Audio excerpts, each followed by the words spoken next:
Deus, maravilha, Deus maravilhoso, né? Glória a Deus. Cumprimento os irmãos com a paz do Senhor Jesus, amém? Glória a Deus, maravilha, né? Aleluia, mais uma noite de encerramento desse 28º aniversário da igreja, né? Dia muito importante para esta denominação, para este ministério e para a vida de todos os irmãos que fazem parte dele, né? Glória a Deus. Muita gente já passou por aqui. Essa obra já tem muitos frutos, já tem muitos obreiros que foram levantados aqui. Muitas igrejas já saíram daqui. Então, não é vão o trabalho desta obra. Valeu a pena já o que foi feito, mas ainda Deus tem muito para fazer. Glória a Deus. Neemias capítulo 6 e o versículo 3, que é o tema deste congresso, tema desta festividade, e é aquilo que Deus colocou no nosso coração também, algo muito forte para a vida dos irmãos. O pregador desta noite seria o pastor Rogilson, Deus abençoe. Seria o pastor Rogilson, amigo meu, mas ele pede oração aos irmãos, porque ele está internado, está no hospital, deu um problema no rim, ele tem um problema no rim, então ele está internado, vai ter que fazer um procedimento cirúrgico, estejamos orando por ele, ele não pôde estar, pede desculpas à igreja, e numa próxima ele vai estar nos atendendo em outro trabalho. Que Deus abençoe a vida dele em nome do Senhor Jesus. Neemias 6, versículo 3, aleluia. Enviei-lhes a mensageiros a dizer: faço uma grande obra, de modo que não poderei descer, porque cessaria esta obra enquanto eu a deixasse e fosse ter convosco. Aleluia. Tema do congresso: estou fazendo uma grande obra e não posso parar. Amém? Vamos repetir todos juntos esta frase, apesar de não ser muita gente, mas os que estão aqui, se falar a pulmões abertos, dá um coro poderoso. Vamos dizer: estou fazendo uma grande obra e não posso parar. Mais uma vez: estou fazendo uma grande obra e não posso parar. Amém? Glória a Deus. Pode se assentar na presença do Senhor Jesus.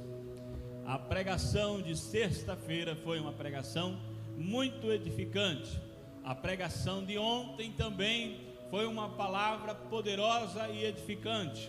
Notei que o pregador de ontem falou muito sobre aquele povo de Israel, porque eles estavam exilados, porque eles estavam sofrendo naquela terra estranha, porque foi um povo que pecou contra o Senhor, e a palavra de Deus estava dizendo que se eles pecassem, havia uma maldição, que eles seriam desterrados, eles seriam levados para outra nação, eles seriam deportados, exilados. E aconteceu, porque aquilo que Deus fala é real. E quando este povo ficou lá, desterrado, sofrendo no meio daquela nação, e eles voltam para a sua terra, eles são um povo que perdeu a identidade, a sua identidade está meio confusa, eles também estão muito influenciados por costumes pagãos, por costumes estrangeiros, eles estão perdendo o seu senso de religiosidade, eles estão perdendo tudo, aquele senso de santidade de outrora, eles estão um povo todo bagunçado, todo misturado, eles já não são autênticos judeus como eram antes, algumas coisas se perderam, aqueles costumes que eles tinham, eles se perderam, mas meu intuito nesta noite não é falar sobre o povo, mas sim falar deste líder chamado Neemias. Esse líder chamado Neemias, ele tem lições valiosas para nos dar. porque ele construiu, meu irmão, uma muralha de 1.600 metros quadrados, e isso em 52 dias. Esse muro, ele tinha 8,22 metros de altura. Não é uma cerca, irmão, é um baita muro que este homem construiu. Nós lemos na leitura inicial: eu reconstruí o muro já está pronto, está reconstruído. Aquilo que era impossível para muitos, Neemias, com sua força, com sua dedicação, com sua voluntariedade, com tudo aquilo que Deus colocou na sua vida, fez acontecer. Aleluia. E a obra de Deus, ela não pode ser feita com desleixo, com falta de dedicação, com relaxamento, porque a Bíblia diz que maldito o homem que faz a obra do Senhor relaxadamente. Mas se é maldito aquele que faz a obra de qualquer jeito, também é bendito aquele que se aplica, que se dedica na obra do Senhor. E foi isso o que Neemias ele fez. Neemias tinha algumas qualidades. Primeira coisa que Neemias tinha, ele tinha sensibilidade. Muita gente nos nossos dias perdeu a sensibilidade. Obreiros não têm mais sensibilidade. A maioria dos cristãos acha que o sofrimento humano, a destruição por causa do pecado, tudo isso é normal. As pessoas estão assistindo televisão e os seus olhos estão vendo todas essas desgraças sem perdão da palavra, porque é falta de graça, é falta de vida com Deus, é falta de Deus. Eles estão sofrendo e o crente assiste e diz: é normal. Ele não sente tristeza, ele não sente dó, ele não sente pena, ele não sente compaixão. Ele vê uma família se destruindo e em vez dele se sensibilizar e dizer: meu Deus, misericórdia, porque alguém não pregou o evangelho para aquela família, porque alguém não anunciou a Cristo a eles antes que eles se destruíssem. Não, ele diz assim: é porque nunca quis, é porque nunca procurou. A sensibilidade está em falta. A compaixão está desaparecendo.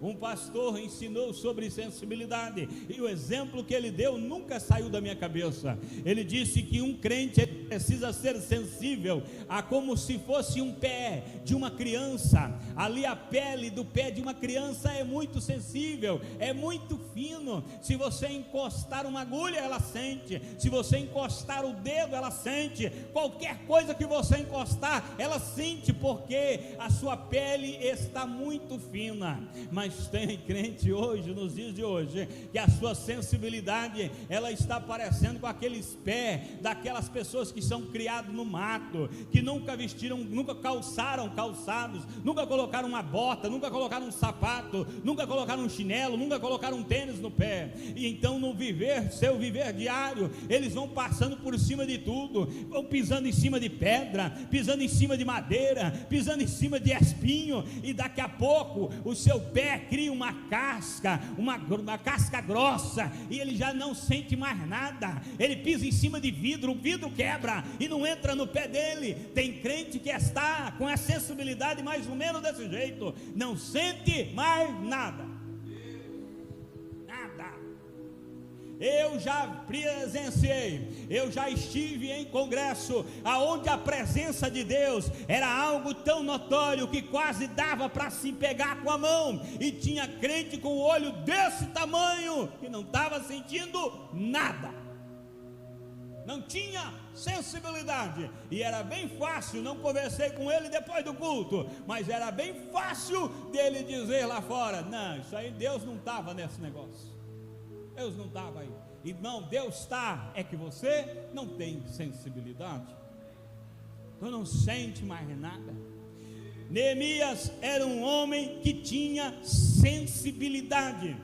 Quando ele ficou sabendo, quando trouxeram a notícia, a cidade está destruída, o coração de Neemias se partiu ao meio. Houve algo dentro dele que chamou a atenção, que fez com que ele quisesse fazer alguma coisa.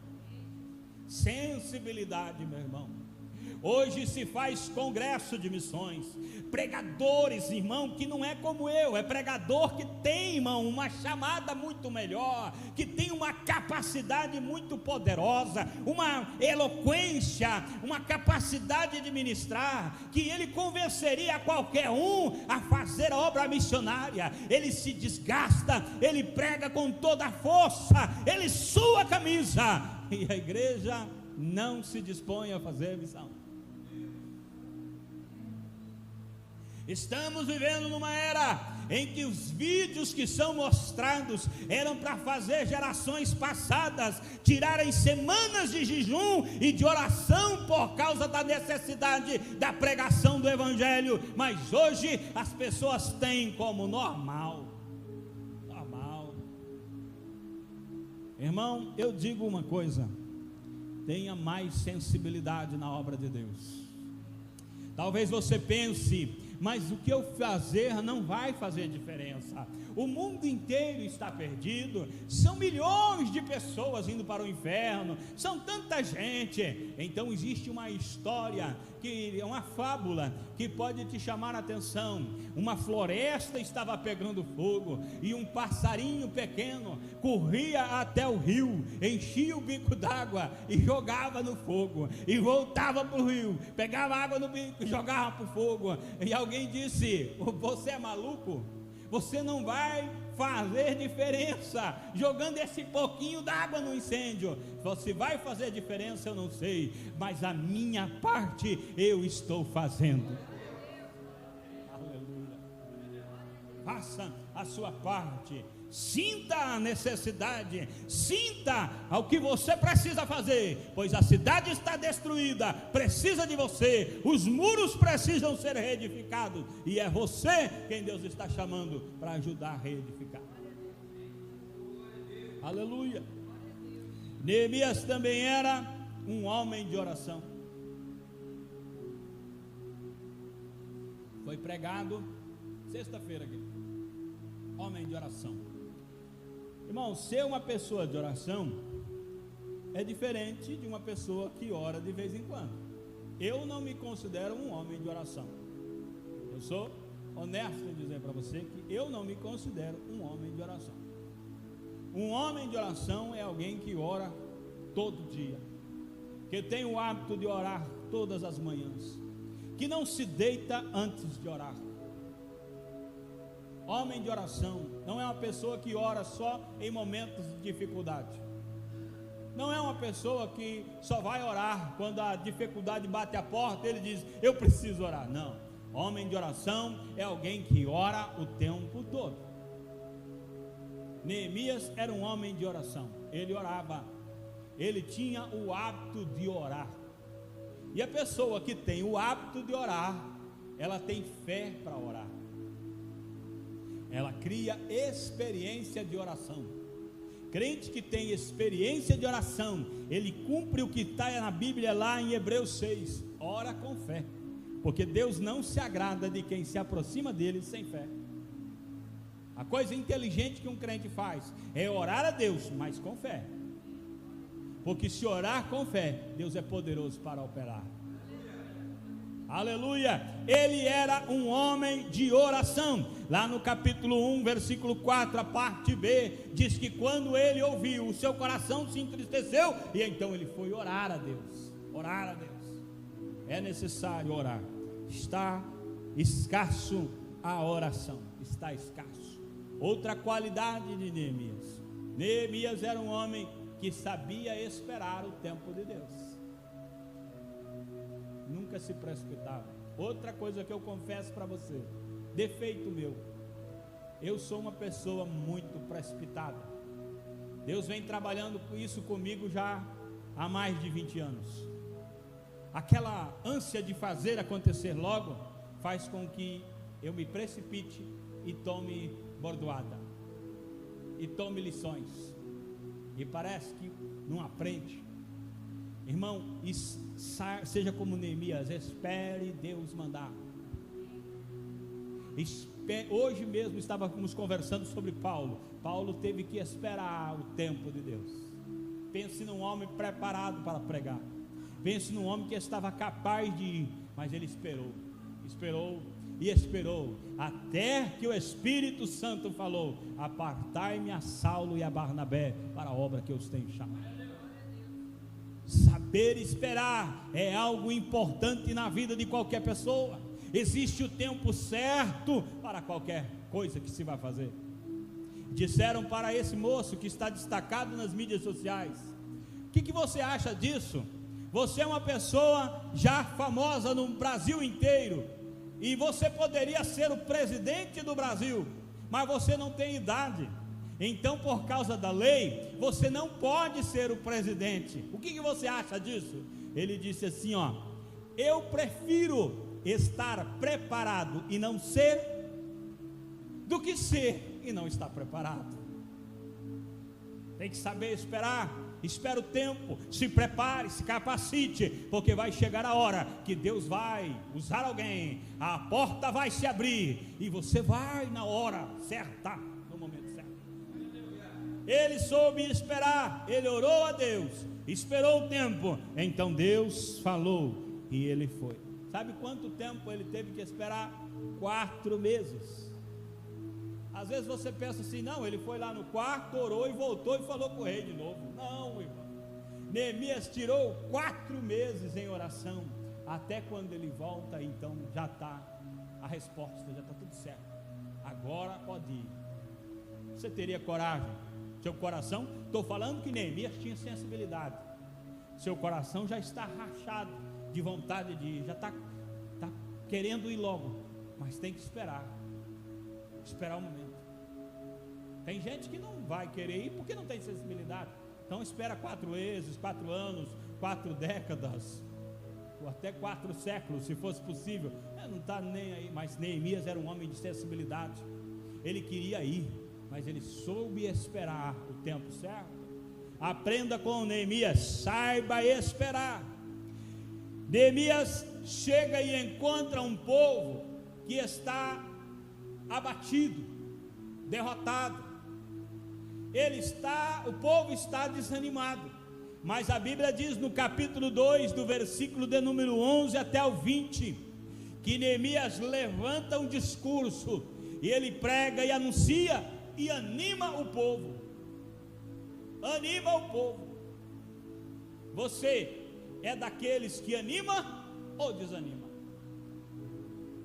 Quando alguém está para baixo, você traz uma palavra de ânimo para essa pessoa, ou tenta desencorajar de uma vez?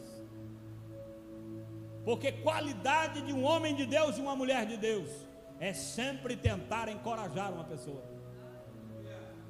Diga para ela: não, vai dar certo, está difícil, mas Deus vai trabalhar nesse negócio e vai mudar. Nossa, irmão, estou numa prova. Não, meu irmão, mas prova é porque Deus está provando para te dar a vitória, entendeu? Irmão, meu Deus do céu, meu filho saiu da igreja, não quer mais igreja. Sim, mas olha o que vai acontecer, irmão. Ele saiu da igreja, Jesus vai trabalhar nele, e ele vai voltar melhor do que quando ele estava aqui. Vai ter uma experiência com Deus. Lembra do filho pródigo? Ele saiu, voltou melhor. Vai ser assim com o teu. Sempre anime, sempre traga palavra de ânimo, nunca desencoraje alguém, porque talvez no seu desencorajamento você vai estar acabando com uma coisa que poderia ter dado certo, mas por causa da sua língua acabou. Anime. Neemias era um homem que trazia ânimo ao povo. Mais uma qualidade de Neemias: Neemias era organizado. Tudo que dá certo nessa vida depende de organização. Organize tudo. Homens com potencial absurdo não fizeram nada na vida porque eram desorganizados. Já ouviu a expressão colocou os pés pelas mãos? Isso está falando de gente desorganizada, gente que joga a carroça na frente dos bois, e a coisa capota e não dá certo. Tem potencial, mas não tem organização. Tem que organizar cada coisa no seu lugar, cada coisa no seu tempo.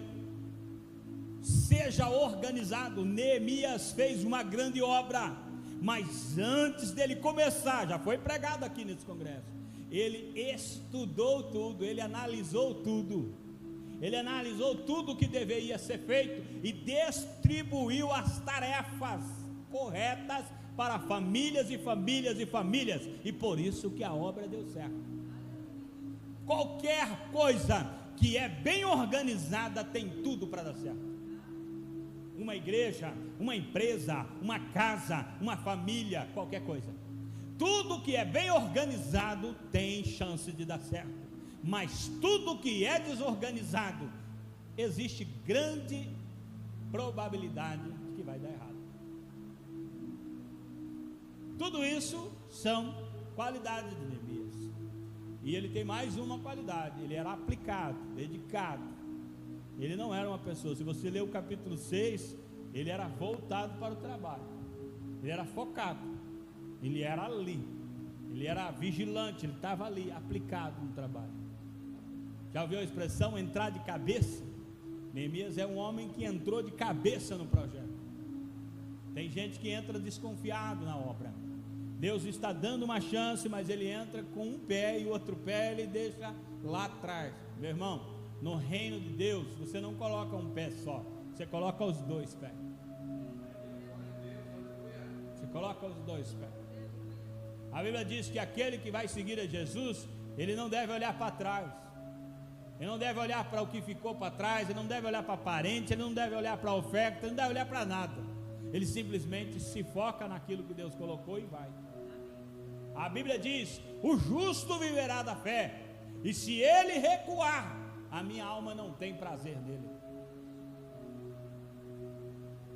Então o negócio é para frente, é foco, é dedicação, aplicação. Mas observe, nós lemos aqui que ele tinha oposição. É aqui o que eu vou falar, um negócio muito sério para tu, bem de Deus que eu vou falar. Se tu for uma pessoa relaxada, sem dedicação, não tem sensibilidade, não é de oração, ninguém vai invocar com a tua vida, pode ficar sossegado. Ninguém vai atacar você não, muito menos o diabo. O diabo torce para que você continue desse jeito. Ele nem quer que você saia da igreja, porque se você sair da igreja, pode acontecer de alguém lá pregar e você acabar reconciliando e virando um crente de verdade. Prefere que tu fique lá desse jeito, morno. Porque lá em Apocalipse, a palavra diz: Oxalá, ou seja, porventura, quem dera, fosse frio ou quente, mas é morno. Morno não tem, não dá para saber, não está indefinido, não é nem lá nem cá. Seja quente, seja o que você tem que ser. Seja fiel naquilo que Deus te chamou. Aleluia. Se você tiver essas qualidades, se você é alguém que é de oração, que está fazendo a obra, que está animando o povo, que está trabalhando, está se empenhando, se organizando, se dedicando, tu vai ter oposição. Está determinado, você vai ter opositores. As pessoas vão se levantar contra você, e não é talvez por aquilo que você fez de errado, ou um erro, uma falha, uma palavra. Não, a maioria das vezes é por causa do que está dando certo,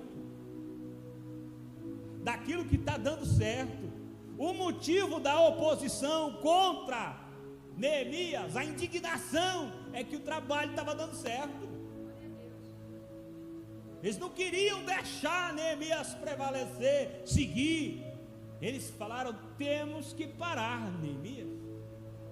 Isso não é só com ele. Observe Jesus, irmão. Que ministério excelente o ministério de Cristo. Mas tentaram parar o tempo todo. Por quê? Porque era algo que estava dando certo. pessoas estavam sendo curadas, famílias estavam sendo restabelecidas, o evangelho do reino estava sendo pregado, multidões vinham ter com ele e eram libertas, salvas, curadas. Estava dando certo. Então a indignação subiu, o nível de indignação estourou o termômetro para cima. Tudo que você fizer que começar a dar resultado, vai aparecer opositores, e levantarão palavras sem fundamento, levantarão calúnias absurdas, coisas inacreditáveis, vão escarnecer de você, vão dizer: quem é você para tentar fazer isso? Quem você pensa que é? Você acha que vai resistir muito tempo? Logo você vai desistir? Vão tentar parar, vão se opor à sua vida. Eles disseram a Neemias: nascerão acaso as pedras que foram queimadas? Será que você não está vendo? Essas pedras não dão certo. Por quê? Porque essas pedras calcárias, elas são amolecidas pelo fogo e perdem a sua durabilidade. Então, quando foi queimada, eles disseram: você está fazendo papel de bobo, isso não vai dar certo, não vai, isso vai dar tudo errado. Só que assim, quando Deus coloca a mão, aquilo que poderia dar errado dá certo. Quando Deus tira a mão, aquilo que tinha tudo para dar certo dá errado. E é sério o que eu estou falando. Neemias também, ele está dentro de algo que é grande. Ele disse: estou fazendo uma grande obra. Grande obra. Amplie sua visão a respeito das coisas de Deus. O seu ministério, a sua obra, aquilo que você está trabalhando, não é uma coisa qualquer. Por mais simples que seja a sua contribuição, você está na obra mais excelente da terra. Se você estivesse trabalhando para a empresa mais cara do mundo, não seria nada comparado a trabalhar na igreja de Cristo. Nada. Perguntaram a Billy Graham: já pensou em ser presidente dos Estados Unidos? Ele disse: não, eu não quero me rebaixar.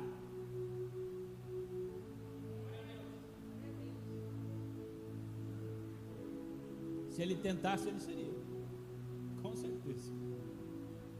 Não, ele não queria ser presidente, ele continuava sendo embaixador do reino. E todos os presidentes que tinham senso chamavam: vem Billy Graham me aconselhar, preciso dos teus conselhos. Você sabe o que é isso, irmão? Estou dentro de uma grande obra. Quem tem essa concepção entende que se a obra é grande, o Deus da obra é grande. Teu Deus não é algo que se carrega no braço, não é algo que é transportado por 4 pessoas e todos vão observando, dizendo: nossa, que bonito, quem fez? Aonde se faz esses ídolos? Não, o teu Deus, ele tem a terra na palma da mão dele. A Bíblia diz que ele chama as estrelas pelo nome e elas têm que comparecer diante dele. O teu Deus, a Bíblia diz que ele disse: haja luz, e a luz apareceu. Ele disse: haja divisão entre as águas e a terra, e a água e a terra se dividiu. Ele não precisa de matéria-prima para fazer algo. Se ele quiser, ele diz uma palavra só e as coisas aparecem. Ele é criador. Teu Deus é grande, teu Deus é poderoso. E para esse Deus, diz a Bíblia, não existe nada difícil, não existe nada impossível, não existe nada complicado demais, não existe um lugar que esse Deus não possa pôr a mão, não existe uma enfermidade que possa parar esse Deus, não existe um problema que ele não consiga resolver, uma conta difícil demais. Esse Deus é grande, grande, muito grande. tu não tem capacidade mental para elevar, colocar diante de ti a grandeza de Deus. Deus é muito grande. Não existe uma tela para descrever a grandeza de Deus. Uma menininha na escola, a professora disse para ela: fale sobre a grandeza de Deus. Ela pegou, entregou o papel e disse: é pouco papel, não dá para falar. O papel é pouco, não dá. Entregou o papel para a professora, falou: não dá, não tem, aí é impossível. Como vou falar da grandeza de Deus com esse pedacinho de papel? Uma menininha da escola dominical. E tem crente hoje, nos dias de hoje, se curvando diante de qualquer coisinha, voltando atrás por qualquer probleminha, desistindo por qualquer dificuldade, e não tem a noção de ver que o Deus que ele serve é um Deus grande, muito grande, muito grande. Aleluia. Lá no Salmo de número 90, no Salmo 48, versículo 1 diz: grande é o nosso Deus. Mas no Salmo de número 92, versículo 5 diz: as obras de Deus são grandes. No Salmo de número 79, versículo 11 diz: o braço de Deus é grande. Irmão, o braço de Deus é grande. Não existe alguém que esteja tão longe que o braço de Deus não alcance. O braço de Deus é braço forte e poderoso. Aleluia. E ele é um Deus de grande força, diz Isaías 63 e versículo 1. Irmão, amparado por esse Deus, tu vai ter vitória, em nome de Jesus. Glória a Deus. A seara é grande, diz a Bíblia. A seara que você está é grande. Então o campo para trabalho é grande. Jesus disse que aquele que crer nele, como diz as Escrituras, tiver fé verdadeira, farão grandes obras. Ele disse: maiores obras farão aqueles que crerem. Grandes obras.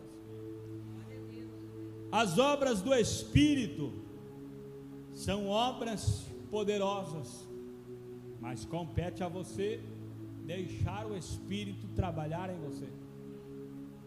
O que Deus quer fazer na sua vida não é pequeno. Deus não dá as bênçãos, as coisas de conta-gotas. Não, Deus abre as janelas dos céus. Tem noção do que é isso? Deus quer fazer algo maior do que a sua concepção humana é capaz de ver. Mas a sua fé, que tamanho é a sua fé? Observe: se tiveres fé do tamanho de um grão de mostarda. Irmão, um homem que foi chamado homem de pequena fé, andou por cima das águas. Tendes pouca fé e fazem isso, irmão? Imagine o que é capaz de fazer na vida de alguém, irmão, que realmente coloca todo o seu coração, toda a sua capacidade de imaginar no poder de Deus, que entende que Deus tem o controle sobre todas as coisas, que realmente entende que o Salmo 46 não é apenas um cântico, é a verdade absoluta sobre Deus. Ainda que as águas rujam e se perturbem e se espumejem, ainda que as nações se levantem, ainda que os reinos, ele levanta a sua voz, ele dá um brado e a terra derrete. Observe isso, irmão. Deus nunca perdeu o controle de nada. Os homens estão apavorados, as crises atormentam grandes e pequenos, mas as crises não abalam a soberania de Deus, não abalam o trono de Deus. Deus continua grande e poderoso. Coloque a sua fé em Deus. Coloque toda a sua fé em Deus. Porque se tu realmente depositar a sua confiança em Deus, a sua fé em Deus, você fará coisas grandes. Coisas grandes. A obra de Deus é algo grande. É algo grande. O que Deus tem para ti é grande. Coloca na tua cabeça isso. O que eu estou fazendo não é algo que não tem muito significado. Não, não. O que você está fazendo é algo grande. Grande. Há um testemunho de uma mulher que limpava a igreja, só limpava a igreja, e ela limpava numa felicidade tão grande, limpando aqueles bancos com tanta alegria, que alguém chegou e disse: mas irmã, uma coisa me chama a atenção, como você pode limpar os bancos da igreja com tanta felicidade? Ela disse: porque aqui sentarão homens de Deus, aqui sentarão mulheres de Deus, aqui é a casa do Deus vivo, o Espírito se manifesta neste lugar. Eu estou fazendo algo muito grande, algo maravilhoso. Irmão, observe, Deus tem algo grande para a sua vida. Se posicione dentro desta grande obra. Coloque não só uma parte da sua vida na obra, se lance com tudo que você puder, porque esse investimento vai dar certo, a recompensa é certa, Deus vai te recompensar. Aleluia. Glória a Deus. No Antigo Testamento, irmão, existe uma grande obra de Deus. A criação não tem o que se compara à criação. Quem pode criar a terra? Quem pode criar o universo? Miqueias disse: quem é semelhante a ti, ó Deus? Não tem alguém que possa se comparar a Deus. Deus é grande, porque lá no Antigo Testamento está escrito: ele criou do nada, ele fez aparecer. No Novo Testamento, a grande obra é a salvação. Quem pode salvar? Senão Jesus. Quem pode salvar? Existe um hino dos tempos que se faziam hinos de verdade, e o Curió e Canarinho canta assim: você pode orar, louvores entoar, mas salvar-se jamais. Cuidado, meu amigo, para não se arrepender quando for tarde demais. Irmão, salvar é só Jesus. O coro diz: quem salva é Jesus e ninguém mais. A grande obra no Novo Testamento é salvação. E eu digo, o maior milagre na vida de uma pessoa: salvação. Salvo. De que adianta, irmão, recebi 800 tipos de cura e ir para o inferno? Então esse investimento lhe será cobrado. Olha, pessoas oraram por você, igrejas oraram por você, quantas coisas foram investidas em você, e você desprezou o dom mais importante, que é a salvação. Lembra daquele homem que estava no tanque de Betesda? Ele foi curado de algo que era impossível. E Jesus disse: quer ser curado? Ele disse: como? Eu estou aqui, mas não tem jeito, porque eu não tenho ninguém, ninguém me ajuda. A água está ali, mas eu estou aqui, eu não consigo ir ali. A água é agitada, mas eu não entro, eu não consigo, não dá. Jesus disse: levanta daí e vai embora, pega a tua cama e vai para casa. Ele levantou, pegou a cama e foi. Alguém questionou e disse: como você pode estar indo para casa? Você não está sabendo que hoje é sábado? Hoje não pode andar. Ele disse: olha, o homem que mandou eu levantar, ele disse para mim pegar a cama e ir para casa. Quando Jesus encontra ele de novo, Jesus fala para ele: olha, vai e não peques mais, para que não te aconteça algo pior. Oh, irmão, o que poderia ser pior do que ficar 38 anos à beira de um tanque? Calcule o coração desse cidadão lá na beira daquele tanque. Eu não tenho ninguém, toda vez vai alguém antes de mim. Como estava, se existia depressão naquele tempo, aquele lá era um caso para ser estudado. A depressão ali imperava, era um reino de depressão. E agora ele está curado. O que pode ser pior do que isso? Perder a salvação. De que adianta levantar, ir para casa e depois cair no inferno? Não perca a sua salvação por nada. A grande obra, salvo em Cristo. Glória a Deus. Você é um salvo. Amém? Você é um salvo em Cristo Jesus. Amém? Então Efésios 4 para você: andeis do modo digno que foste chamados.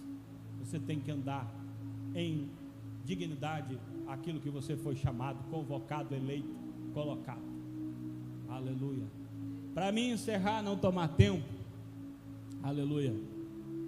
Neemias era uma pessoa normal, como qualquer outra. Neemias não era alguém de uma estrela na testa, sei lá, alguém que foi predestinado para isso. Não. Neemias era uma pessoa normal, mas alguém que tomou uma iniciativa de fazer algo importante. No reino de Deus, não se pergunta quem é você. No reino de Deus, se pergunta aonde você quer chegar. Por quê? Porque a Bíblia diz que se podes crer, tudo é possível ao que crê. A Bíblia diz que quem crer dentro do seu coração vai nascer uma fonte de água viva. Rios, não é rio, uma fonte, o Espírito.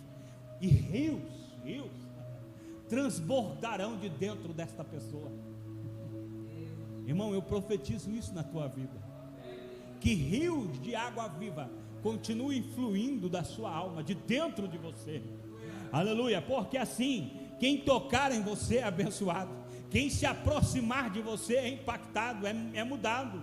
Quem chega perto de você, quem conversa com você, sabe que tem algo que flui de dentro de você, uma vida de Deus que está dentro de você. Jesus disse: eu vim para que tenham vida, e vida em abundância. Essa vida abundante que sobeja, que sobra de dentro, que sai de dentro de você, vai impactando pessoas, vai mudando cenários, vai mudando casas. Aleluia, aleluia. Mas, para mim encerrar agora, se você se posicionar, os opositores se levantarão.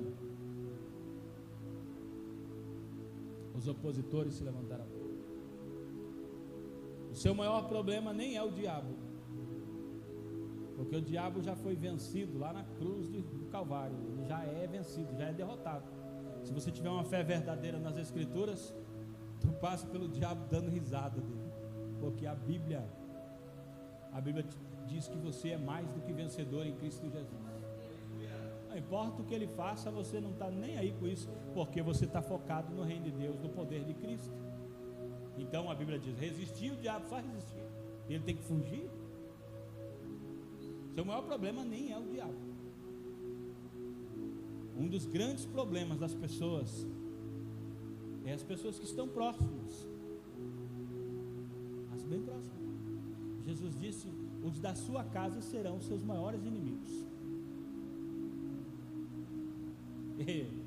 E se fosse só isso, o maior problema seu é você mesmo.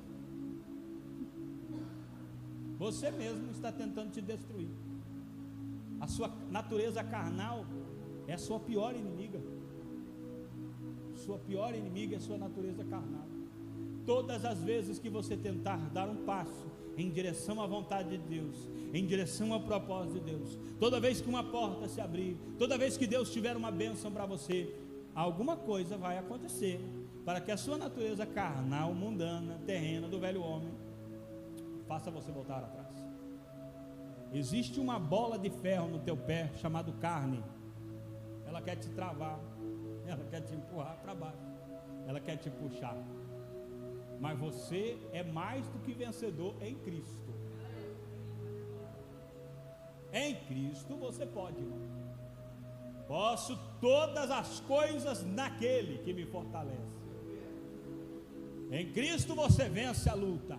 Em Cristo você vence a adversidade. Em Cristo você vence a calúnia. Em Cristo você vence a opressão, a depressão, a angústia, o desespero, o medo, qualquer coisa. Em Cristo você pode. Você consegue. Muitas oposições se levantarão, mas se você resistir, se você continuar focado, se você permanecer no propósito, você terá recompensas, você será abençoado na sua vida terrena, mas muito mais na eternidade. Muito mais. A eternidade tem algo muito grande para a sua vida. Amém? Se coloquemos de pé, aleluia, para orar ao Senhor, agradecer por esta palavra. Aleluia, Jesus. Oh, Jesus, a tua palavra foi pregada, Senhor, de uma maneira simples, mas objetiva, Senhor. Meu Deus, mas o que é a tua palavra sem ouvintes, ó Deus? O que adianta pregar se as pessoas não derem ouvidos? O que valerá, meu Deus, uma palavra pregada se passar por um ouvido e sair por outro? Então, ó Deus, eu te peço que essa palavra ela fique cravada nos corações. Ó Pai querido, que não só as pessoas que estão aqui na igreja, mas aquelas que assistiram pela internet, aquelas que vão assistir também, que essa palavra, que a tua palavra mesmo diz que não volta vazia, ela prospere, ela tenha sucesso neste coração. Sim, meu Deus, que ela venha fazer guarida, ela tenha guarida nesses corações, ela venha fazer morada. Meu Deus, que ela venha prosperar, Jesus.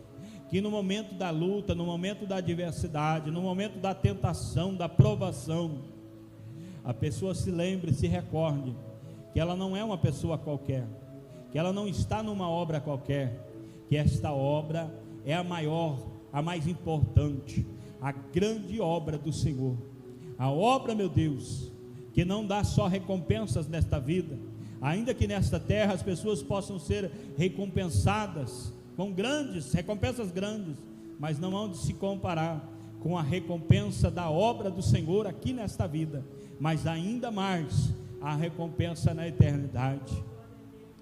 Sim, porque foi o Senhor que disse que lá a traça não pode corroer, lá os ladrões não podem minar ou roubar. Aquilo que é construído na eternidade, ó Deus, perdura para a eternidade. Então, ó Deus, dá-nos ousadia.